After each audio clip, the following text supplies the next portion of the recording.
pessoal, tudo bem?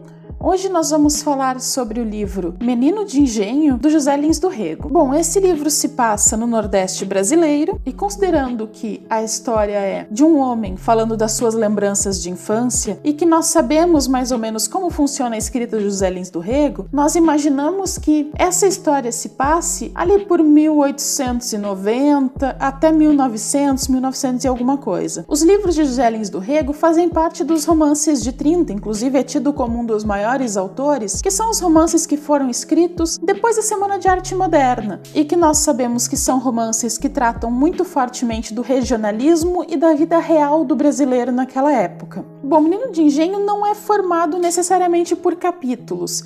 Ele também não tem uma preocupação com uma história linear com início, meio e fim. O narrador, na verdade, ele só pincela momentos da sua infância e nós percebemos alguma evolução de tempo, até porque ele começa bem pequeno e vai seguindo no decorrer do seu crescimento. Mas não há uma história inicial, uma história que ocorre inteira em todo o livro. São apenas fragmentos de lembranças do autor.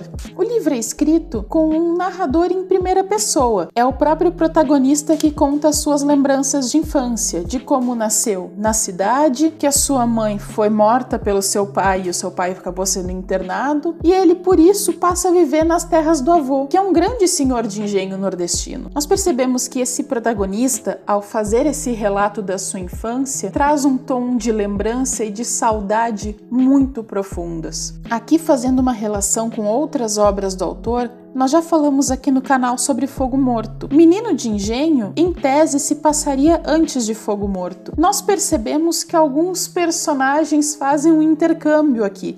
Até porque o autor, quando ele trata dessas questões, ele está falando de um lugar onde ele viveu. Então esses personagens para ele são sempre recorrentes. Nós temos, por exemplo, a cidade do Pilar, ou Vila do Pilar, que ocorre nas duas obras. Nós temos a questão do engenho, a questão do Nordeste. Nós temos alguns personagens mesmo, como o Coronel Lula ou José Amaro, que estavam aqui em Fogo Morto e que antes também já estavam aqui em Menino de Engenho. E nós também temos muito fortemente em Menino de Engenho os elementos culturais da época. Nós sabemos que ali boa parte da história se passa logo depois da abolição da escravidão no Brasil. E nós temos como se deu a relação dos negros já não escravizados em relação aos senhores de engenho, como essa transição de modo de vida começou e como na verdade ela não aconteceu muito bem naquela época. Como se dá a relação do ser humano com a natureza. Nós temos a questão da chuva e da seca. Também falamos sobre a cana-de-açúcar, sobre o açúcar em si, como tudo isso ocorre, até mesmo como se deu a iniciação sexual do menino ali no meio do Nordeste, como era a diferença de tratamento, e isso é bem emblemático, como era a diferença de tratamento entre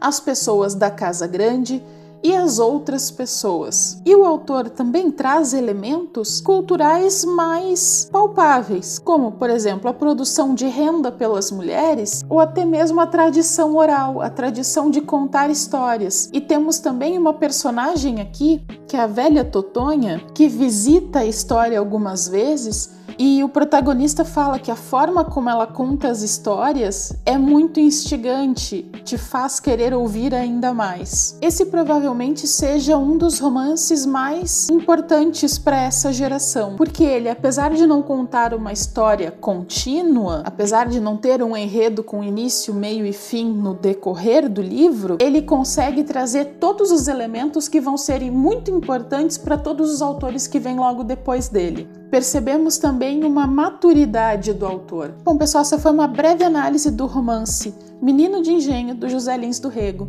Até o próximo vídeo!